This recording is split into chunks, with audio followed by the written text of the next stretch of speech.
అయోధ్య గురించి మనలో ఇప్పటివరకు తెలియని సంగతి తెలుసుకోండి. ప్రతి హిందువు తప్పక తెలుసుకోవాల్సిన సమాచారం ఇది. అయోధ్యలో శ్రీరామ జన్మభూమి మనకు రావటానికి ఒక ముఖ్య కారకుడు అయిన కేకే నాయర్ గారి గురించి తెలుసుకుందాం. కేకే నాయర్ అని పిలువబడే కదంగలం కరుణాకర నాయర్ 1907లో సెప్టెంబర్ 7న కేరళలోని అలప్పుజాలోని గుటన్కడు అనే చిన్న గ్రామంలో జన్మించారు. భారతదేశానికి స్వాతంత్రం రాకముందు అతను ఇంగ్లాండ్ వెళ్లి 21 సంవత్సరాల వయస్సులో బారిస్టర్ అయ్యి స్వదేశానికి తిరిగి వచ్చే ముందు ఐసీఎస్ పరీక్షల్లో విజయం సాధించాడు. కేరళలో కొంతకాలం పనిచేసిన ఆయన నిజాయితీకి పేరుగాంచారు. ధైర్య సాహసాలు ప్రదర్శించి ప్రజల సేవకునిగా పేరు తెచ్చుకున్నారు. 1945లో ఉత్తరప్రదేశ్ రాష్ట్రంలో సివిల్ సర్వెంటుగా చేరారు. అతను వివిధ పదవుల్లో పనిచేశాడు.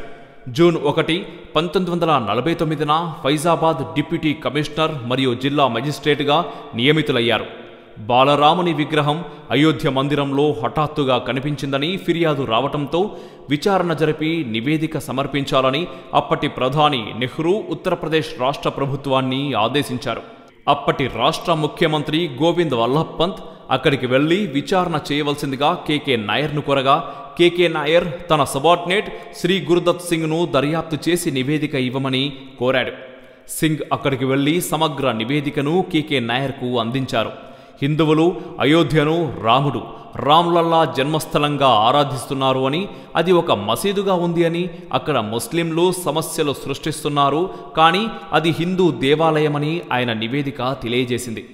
అంతేకాక అక్కడ పెద్ద దేవాలయం నిర్మించాలని కూడా ఆయన సూచించారు.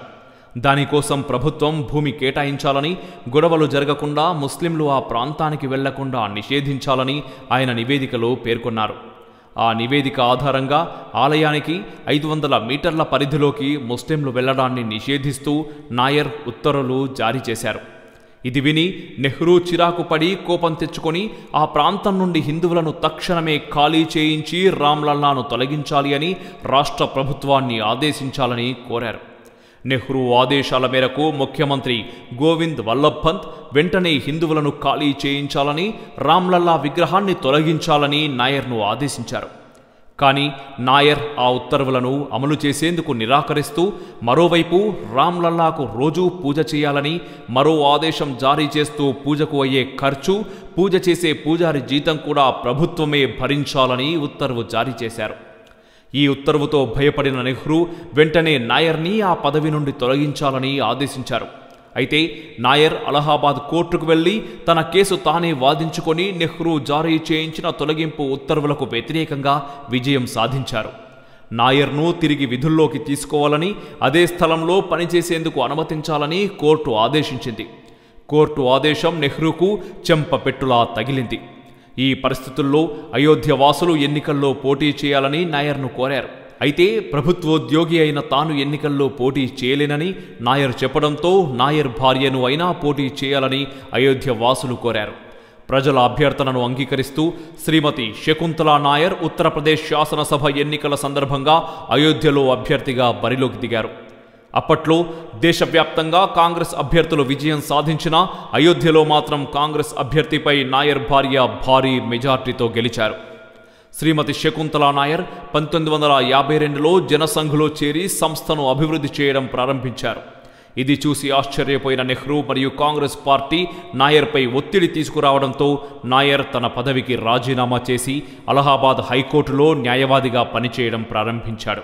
1967లో పార్లమెంటుకు ఎన్నికలు ప్రకటించబడినప్పుడు ప్రజలు నాయర్ మరియు అతని భార్యను పోటీకి ఒప్పించడంలో విజయం సాధించారు. బహ్రైచ్ మరియు కైసర్గంజ్ నియోజకవర్గాలను గెలవడానికి ప్రజలు నాయర్ దంపతులకు సహాయం చేశారు. వారిది ఒక చారిత్రాత్మక విజయం.